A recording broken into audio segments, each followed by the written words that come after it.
আসসালামু আলাইকুম। দেখেন অনেক রাত্র এখন, অন্ধকার ফাঁক দিয়ে দেওয়া যায় না, কত অন্ধকার। কয়েকটা লাইট জ্বালানোর কারণে দেওয়া যায়। এখানে প্রচুর অন্ধকার হয়। মুখ পা ভেদা লেম্বু মাফিছি, বাথরুমটা অনেক ময়লা আছে। না নসিব বগারা হাদা কেরালা বাথরুমটা দিতে দিব।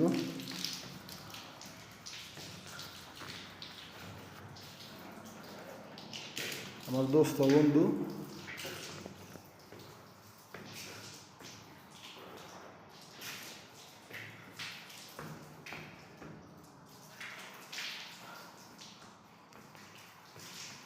বিশাল অন্ধকার দেখছেন,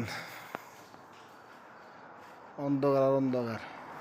এটা তেলের ফার্ম, এটা পাশে আমাদের দোকান।